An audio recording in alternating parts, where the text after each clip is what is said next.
Hej, cześć, witam Was w moim kolejnym unboxingu z mangami. I jako, że mam sporo do pokazywania, a nie chciałbym zbyt mocno przedłużać, to tylko pokrótce i na szybko mówią 4 pozostałe przeczytane przeze mnie mangi. A więc, Dragon Rioting. Manga z wyraźnym nacechowaniem erotyzmu, choć niestety nad czym ubolewam ocenzurowanego. W każdym bądź razie pierwsze strony tomiku nie zachęcały do siebie, więc szybko zmieniło się w to takie oczekiwanie na konkretniejszą treść. Jednak tuż po niezbyt dobrym początku trafiamy na niezwykle karykaturalną opowieść, w której to główna postać zmaga się z kolejnymi dziewczętami w tak komiczny, kuriozalny wręcz sposób, że zaczęła mnie niezwykle rozbawiać. Kreska jest świetna. Te bojowe ruchy przypełnione bajerem, kozactwem i hardkorowości stają się charakterystycznym symbolem mangi, która ostatecznie na swój niezwykle dziwny sposób przypadła mi do gustu. Jest to jednak tytuł dość specyficzny, albo niezwykle Ci się spodoba, albo wręcz przeciwnie. Dlatego mimo iż w moim rankingu wypada wysoko, to nie poleciłbym jej dla każdego. Myślę, że w kolejnych tomikach będzie tylko więcej tego samego, mi to pasuje. Jeśli masz dużo dystansu do siebie oraz do tego, o czym czytasz, czerpiesz frajdę i rozbawienie z bohatera, który aż krzyczy ależ jestem cool, a do tego lubisz damskie krągłości, to Dragon Rioting da Ci to wszystko z nawiązką. Zabawnie, zboczono i kuriozalnie. Te 3 określenia wystarczą, by ocenić ten nietypowy tytuł. 6. tytuł, po który sięgnąłem, to High School DxD. Lekka, ciekawa opowieść o dążeniach głównej postaci do stworzenia swoistego haremu, marzenie chyba co drugiego licealisty z mang tego typu. Mamy tutaj całkiem sporo akcji, zabawnych sytuacji, ale także nutkę powagi, połączonej powiedziałbym z jakąś tam formą romansu, przyjaźni oraz oddania. Już na pierwszy rzut oka widać, że nie jest to typowo pusta erotyczna manga, a jednak coś o nieco większym potencjale. Tak więc myślę, że ta niegrzeczna część opowieści będzie tylko dodatkiem, co prawda obszernym, ale jednak dodatkiem, a nie jej głównym elementem. Tekst jest sympatyczny, kreska bardzo ładna, choć w 2 lub 3 momentach wydaje mi się, iż proporcje ciała zostały lekko niedopracowane, co dziwi, ponieważ wszystko inne w kwestii wizualnej gra tutaj od A do Z. Czyli albo jest to jakieś niedopatrzenie, albo ja sam troszkę przesadzam. Możliwe. W każdym bądź razie mangę polecam, bo czyta się lekko i przyjemnie. Number 7 to Spice and Wolf. To, co rzuca się w oczy od samego początku, to zupełnie inny styl prowadzenia narracji. Nie tylko pod aspektem wizualnym, ale także tego stricte tekstowego. O ile reszta mang, które przeczytałem, poruszały się mniej więcej w tej samej kategorii, to tutaj mamy inny sposób działania autora. Wyróżnia się mocno na tle pozostałych. Cały pierwszy tomik jest właściwie takim wstępem i od samego początku wyraźnie sugeruje wielką przygodę w świecie magii i miecza. Główni bohaterowie różnią się od siebie tak mocno, że zabawnych, intrygujących i ciekawych wydarzeń będzie tutaj prawdopodobnie coraz więcej.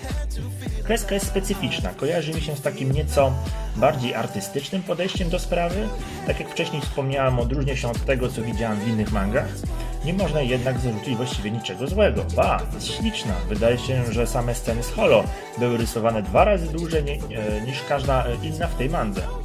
Co nie znaczy, że wszystkie inne są brzydkie. Po prostu to właśnie urocza, drobna postać głównej bohaterki przepięknie ozdabia poszczególne strony, wywołując u mnie swoisty rumieniec zauroczenia.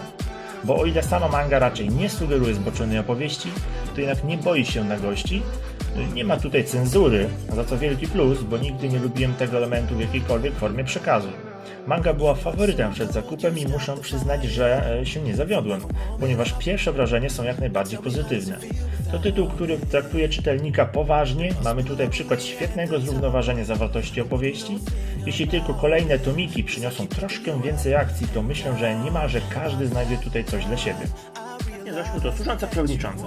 Na starcie muszę wspomnieć o pewnym problemie tej mangi, którego właściwie nie jestem w stanie przemilczeć, bo pełni dość istotną funkcję w całym jej odbiorze. Manga ma zbyt mały format. Nie wiem, czy oryginalne wydanie japońskie też jest takie małe, jednak z powodu dużej ilości tekstu, co samo w sobie mi nie przeszkadza, musiałem się nieźle nagimnastykować, by pewne fragmenty w ogóle przeczytać. Szkoda, że polskie wydawnictwo nie zawalczyło o zdobycie prawa do jakiegoś nieco większego formatu, ponieważ wtedy satysfakcja z czytania mangi byłaby nieporównywalnie wyższa. No ale wróćmy do samej treści, bo to właściwie ona czyni mangę godną zakupu lub też jej polecenia.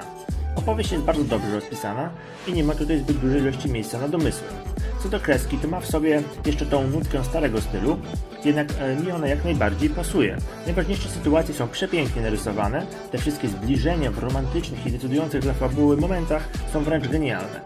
Wielkim atutem samej mangi jest natomiast jej romansowy wątek, który uważam za jeden z lepszych, ponieważ łączy w sobie nie tylko swoistą prostotę, ale także stopniową metamorfozę bohaterów, korcenia się nawzajem, prób dominacji, damsko-męskiego uroku, który wyraźnie się od siebie różni, oraz także zabawnych scen, które dodają takiego lekkiego wydźwięku poszczególnych wydarzeń.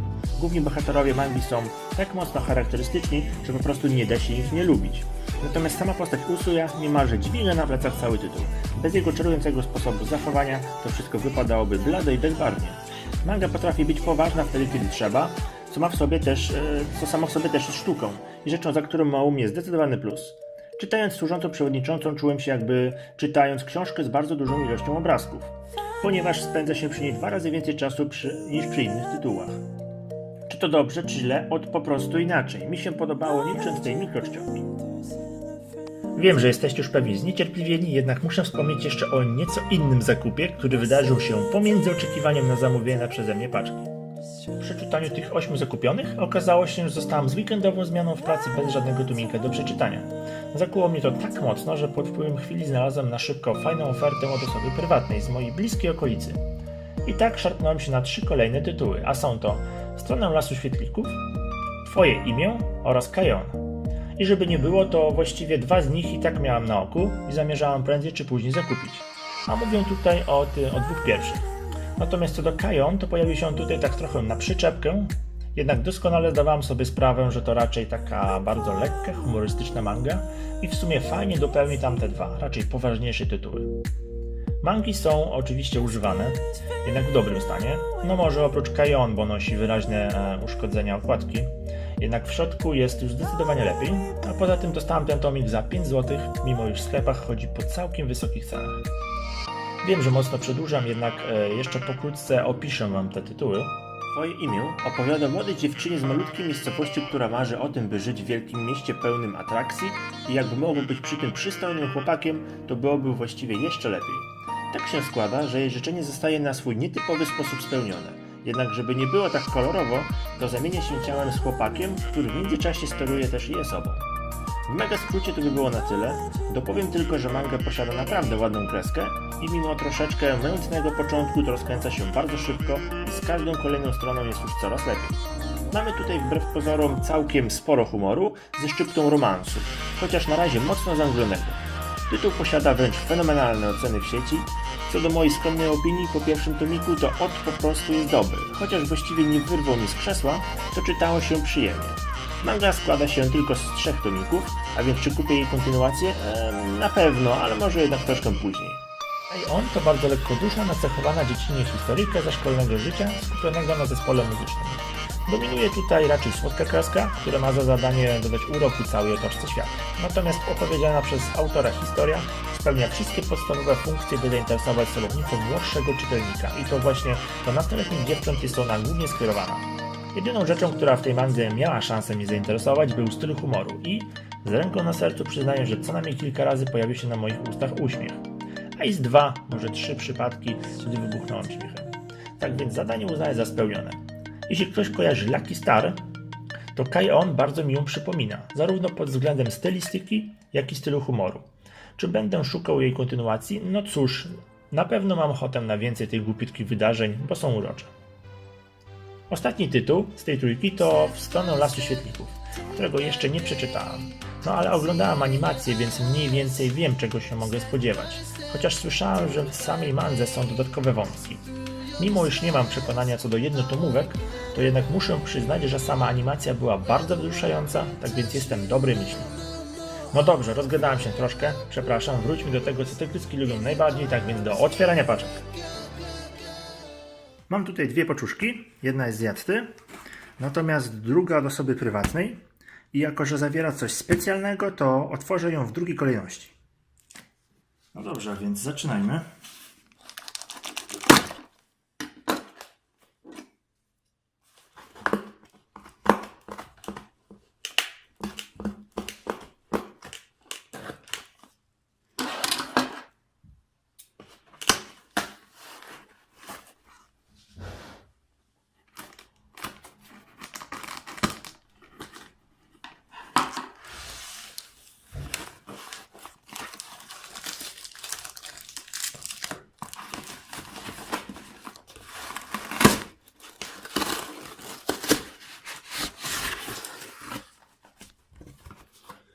Pudełeczko wrzucamy.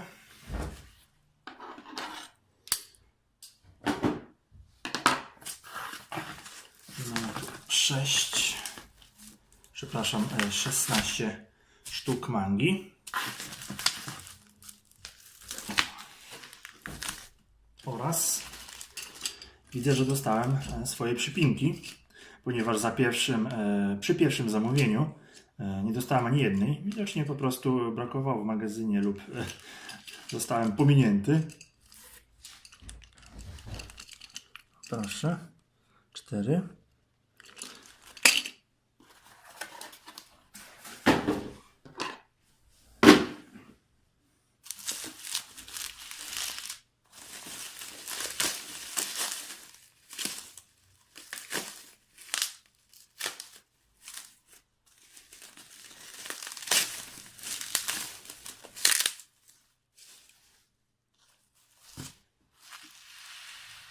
Ok.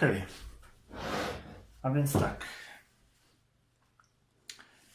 Mamy tutaj 2 tomiki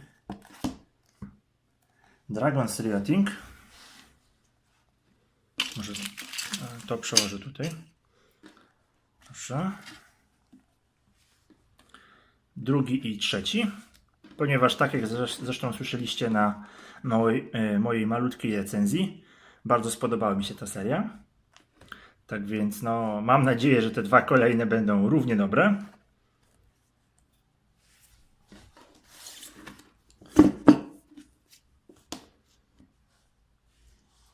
Kolejna manga to Toradora, tak. 2 kolejne tomiki Toradory. O, proszę. Która również mi się bardzo podobała. Zresztą była tak dobra jak samo anime.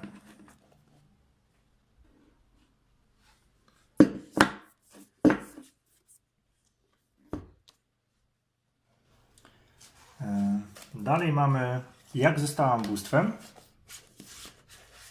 Jej recenzję możecie zobaczyć na moim pierwszym filmiku. Bardzo taka lekka, humorystyczna opowieść.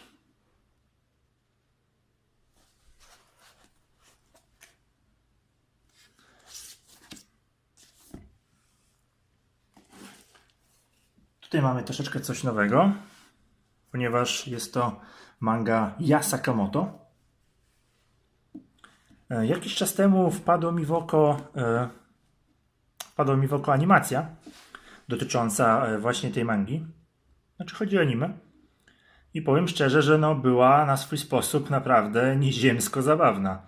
Te wszystkie sytuacje z głównym bohaterem były tak karykaturalne, że no rozbawiały mnie praktycznie do łez. Tak więc mam nadzieję, że manga jest również dobra. Na tyle dobra, że będę chciał skompletować całą serię, a nie ma ich dużo, ponieważ chyba z tego co pamiętam tylko 4 tomiki.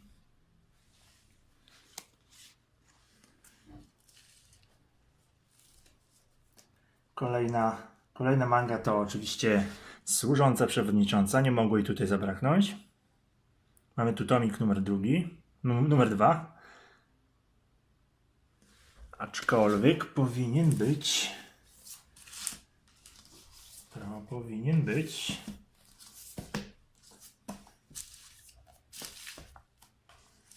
Tak jest. Jeszcze numer 3. Bardzo ładna okładka. Sugerująca co prawda troszkę mniej może akcji z głównymi bohaterami, ale mam nadzieję, że i tego tam nie zabraknie. Przepraszam za światło, ale niestety troszeczkę słońce mi w tym przeszkadza. Ale mniej więcej widać, prawda? Kolejną mangą jest Monster Musume. Proszę. Bardzo spodobała mi się ta manga. Jest naprawdę taka lekka i sympatyczna. Przyjemnie się czyta. Pierwszy tomik był wręcz rewelacyjny. Chyba, spodobał mi się najbardziej z tych 8, które zakupiłem przy pierwszym zakupie. Tak więc mam naprawdę wysokie wysokie nadzieje w stosunku do tej mangi.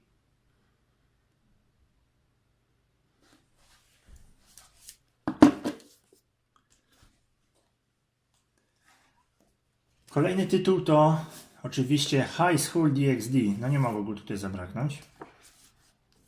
Co prawda nie wyróżnił się jakoś mocno na tle pozostałych, jednakże no, jest to na pewno solidny tytuł. Bardzo sympatyczny, ciekawy, taki troszeczkę bardziej tak stawia na przygodę niż te takie powiedzmy erotyczne aspekty. Więc myślę, że jeśli zostanie to tak dobrze wyważone, ta cała treść mangi, to razem tam wiadomo połączona z tą akcją i tak dalej, to myślę, że może być nadal bardzo ciekawa. Okaże się.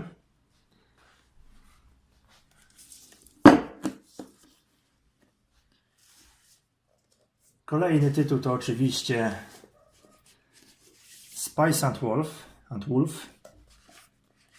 Mamy tutaj tomik drugi i trzeci. Okładki są naprawdę bardzo ładne.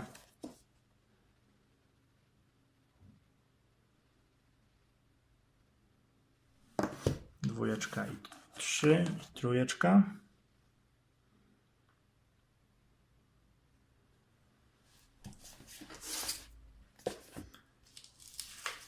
Natomiast ostatnią mangą jest, tak jest, On Punch Man. Po prostu musiałem sobie ją kupić, ponieważ anime jest fenomenalne. Zresztą, któż by nie znał On Punch Mana, prawda? Co prawda samego anime nie obejrzałem aż całego. Powiedzmy, że tak troszeczkę poskakałem pomiędzy odcinkami, tak więc nie znam ogólnie całej fabuły. Jest to tylko taka moja znajomość bardzo taka szczątkowa. Dlatego myślę, że dzięki mandze poznam tą historię od takich podstaw i cała ta opowieść spodoba mi się jeszcze bardziej. Podoba mi się, że to jest zdecydowanie większy format, z tego co widzę. Naprawdę manga jest spora, co cieszy. A więc tak, to by było wszystko, jeśli chodzi o tą paczkę z Yatty. Mamy tutaj co prawda jeszcze jakieś takie jakby reklamy, tak? Oraz zakładki. Co prawda ogród słów już posiadałem. Natomiast, to jest zresztą tak samo jak oko Horusa. Natomiast mamy tutaj zakładeczkę Shitoyuki. Nie wiem, czy dobrze to czytam. Śnieżka o czerwonych włosach. Jej jeszcze nie posiadałem.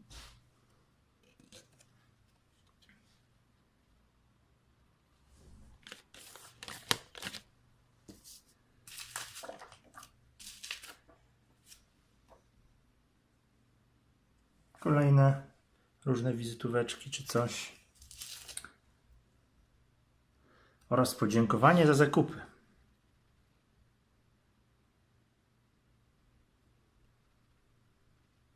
Myślałem, że Yatta nie dodaje tego typu gadżetów. O tu proszę, jednak bywa z tym różnie, jak widzę.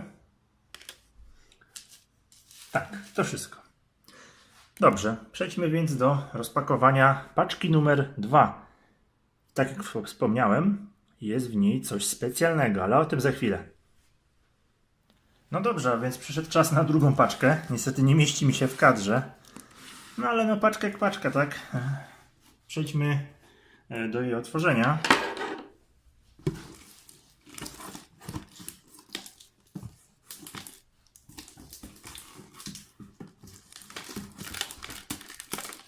I zapewniam Was, że będzie równie ciekawa jak ta pierwsza.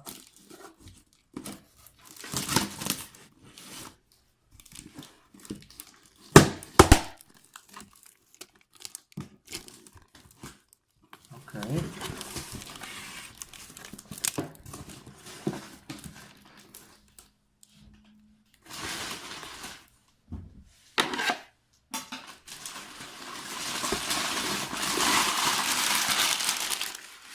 Mamy tu bardzo dużo wypełniaczy. Ups.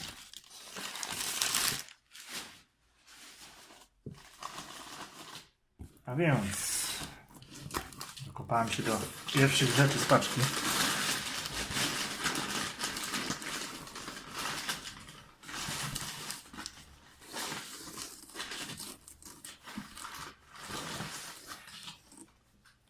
Pierwszą rzeczą, którą wyjąłem, jest manga Gra w Króla.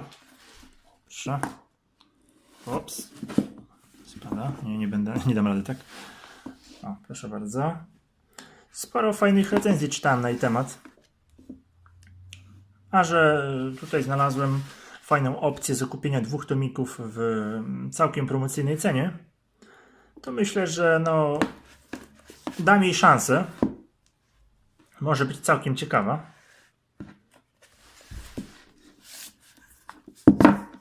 Z tego co widzę, to są w bardzo dobrym stanie. No tutaj delikatne może zgniecenie, ale w środku widzę, że jak najbardziej wszystko w stanie świetnym. Cóż my tu mamy dalej? Będę wyjmował raczej tam po kolei, tak?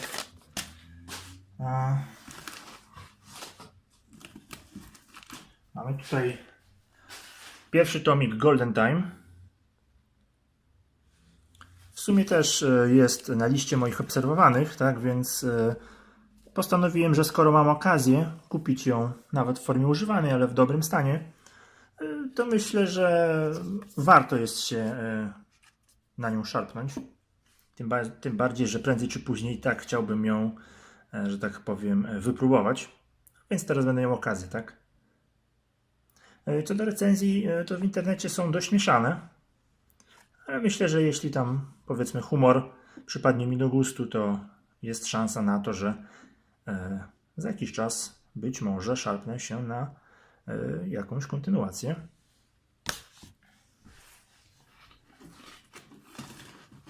Cóż my tu mamy dalej? Tak, mamy Unbreakable Machine Doll. Przepraszam. Tak. Powiem szczerze, że nie wiem za dużo na temat tej mangi.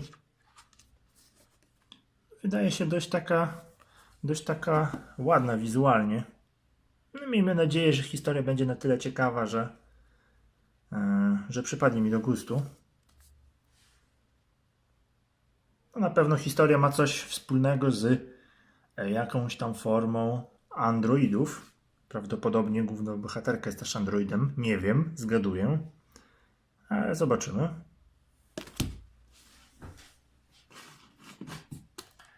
Kolejny tytuł to Zakuro.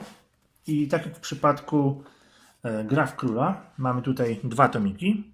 No akurat po prostu tyle miał ten sprzedający, więc wybór właściwie jednego nie miałby większego sensu, tak? Bo były w promocyjnej cenie, więc przy okazji wziąłem 2 sztuki. I też nie wiem za dużo na ich temat. No ale po samych okładkach wnioskuję, że jest to jakaś historia. Tutaj widzę, że malutki ubytek, ale niewielki. Po samych okładkach widzę, że jest to jakaś historia romantyczna. Mamy tutaj 2, że tak powiem, panów w mundurze oraz kobiety przy ich boku. Wygląda bardzo ładnie wizualnie. Zobaczymy, jak tam z opowieścią i samą treścią. Ale jestem dobrej myśli. Kolejna manga to The Angel lub coś w tym stylu, nie wiem jak to się czyta. Tak, to już jest dość stary tytuł. Ale jakiś czas temu zacząłem czytać dość obszerną recenzję na jej temat i muszę przyznać, że no, przypada mi do gustu. Z tego wszystkiego nawet zerknąłem na samo anime, jednak tylko tak orientacyjnie oczywiście. I no, wydawało się naprawdę sympatyczne. Zarówno wizualnie, jak i jeśli chodzi o samą treść i opowiadanie. Z tego co wiem, to mamy tutaj też dość obszerny wątek romansowy. no mam nadzieję, że to wszystko jest jakoś tak splecione w taką jedną dużą, fajną całość. Może troszeczkę akcji będzie. No zobaczymy. Mamy tutaj 6 tomików, aż 6, tak? Więc no muszę przyznać, że dałem spore zaufanie tej mandze, no bo jednak 6 tomików to duża ilość. Ale intuicja raczej rzadko mnie zwodzi, tak więc trzymam kciuki, żeby to nie był zakup nietrafiony.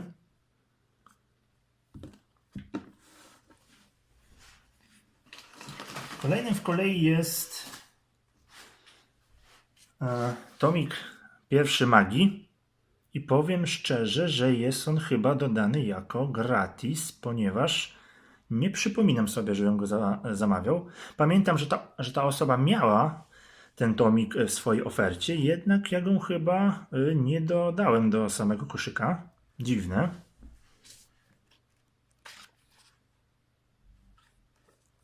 Będę musiał się skontaktować w tej sprawie z daną osobą, czy rzeczywiście jest to jakiś gratis, czy może niedopatrzenie. Bo z tego co widzę, to chyba nic nie brakuje z mojego zamówienia. To by sugerowało, że rzeczywiście ta osoba sama z siebie ten tomik dodała. Tak, bo mamy tutaj raz, 2, 4, 6 i 12. Tak, to musi być jakaś forma gratisu. Jeśli tak, to bardzo dziękuję. Bo rzeczywiście nie mam jeszcze oczywiście tej mangi w swojej kolekcji, a chciałem zacząć czytać tą mangę, tylko po prostu jakoś tak na razie odkładałem ją w tych swoich priorytetach, tak to nazwijmy, tak, bo niestety już mam tyle zaczętych tytułów, że no nie chcę stracić rachuby w tym wszystkim, prawda? Więc nie chciałem zaczynać kolejnego, a to jednak jest dość, z tego co się rytuje, obszerny tytuł, bo ma dość sporo tomików. Tak więc no, na razie nie chciałem go nawet zaczynać, chciałem to odłożyć na troszeczkę późniejszy moment, ale no kto wie, w takim przypadku, skoro mam w rączkach już pierwszy tomik, to jest szansa, że może mnie zaciekawi i nawet szybciej kupię jakieś kolejne tomiki. Zobaczymy. Ok. Tak więc na temat samych mang jest to wszystko. Jednak mamy tutaj coś specjalnego, o czym mówiłem już wcześniej. Troszeczkę tylko sprzątnę to tutaj stąd te mangi, żeby nie przeszkadzały. Bo mamy ich tutaj całkiem sporo.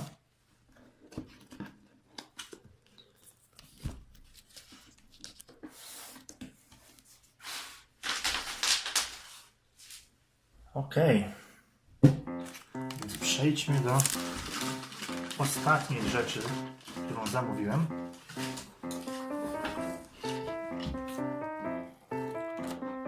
A jest to figurka.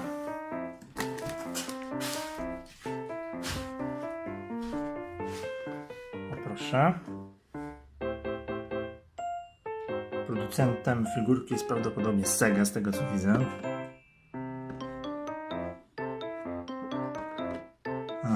Niestety też widzę, że samo pudełko ucierpiało w trakcie transportu. No nie jest tu duży ubytek, ale jednak. Zresztą sama figurka nie jest nowa, jest oczywiście używana, ale z tego co widziałem na samych zdjęciach w dobrym stanie. No to prawdopodobnie da się troszeczkę uratować. Tak jest to figurka z Lucky Star. I właśnie tą figurką chciałem zacząć kolejną właściwie serię, tak naprawdę, czyli zbieranie z ulubionych postaci, właśnie z anime, mangi, w postaci figurek. A powiem szczerze, że wcale tych ulubionych tak dużo nie mam, tak więc powiedzmy tak na bieżąco to mógłbym wymienić pewnie z około 10, mniej więcej oczywiście. Nie zrobię tego teraz, żeby nie psuć Wam zabawy przy kolejnych unboxingach, ponieważ już zamówiłem 2 kolejne, które lecą do mnie z Japonii. Na pewno pojawi się ich unboxing, gdy już do mnie dotrą. Natomiast na razie zajmijmy się tą tutaj. Jest to figurka, jak mówiłem, z Lucky Star. Bardzo podoba mi się to anime, bo właściwie tutaj mówimy o anime, chociaż wiem, że powstała też manga. Natomiast no, anime jest po prostu takie przezabawne, słodkie, a postać właśnie samej Konaty Izumi jest po prostu przesłodka. Jest to jedna z moich ulubionych postaci z mangi. Tutaj oczywiście mamy w formie takiej troszeczkę... Może zaraz pokażę Wam to troszeczkę z innej perspektywy, ponieważ niewiele widać tutaj.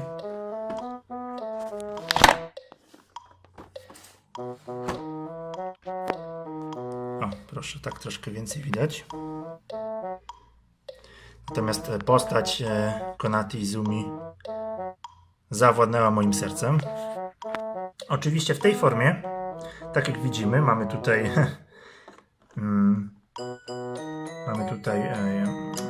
postać już w takiej, powiedzmy, dorosłej postaci, ponieważ sama Konata Izumi jest w samym anime przedstawiona jako taka nastolatka, powiedzmy. Natomiast no tutaj no, mamy po prostu jej takie wyobrażenie, jakby to była, powiedzmy, taką młodą, dorosłą osóbką. No i tak jak mówię, no, mamy też tutaj suknię ślubną, co oczywiście z samym anime niewiele ma wspólnego, zdaję sobie z tego sprawę. Jednak na pewno nie można tej figurce odmówić uroku, bo jest śliczna. Zaraz ją otworzę.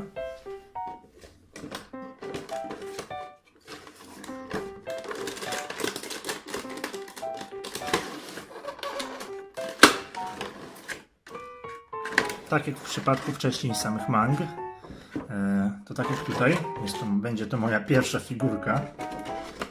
Tak więc nie za bardzo wiem, co się spodziewać, jeśli chodzi o samą jakość. Chociaż producent w postaci Sega no, powinien w każdym razie określać towar, produkt raczej taki no, w dobrej jakości. Ale zaraz zobaczymy, co tu mamy. Jakość samego tworzywa jest lepsza, niż bym się spodziewał. Chyba najsłabszą jakością jest ta podstawka. Chociaż nadal nie możemy tutaj mówić o jakimś słabej formie plastiku. A sama figurka jest no, śliczna naprawdę.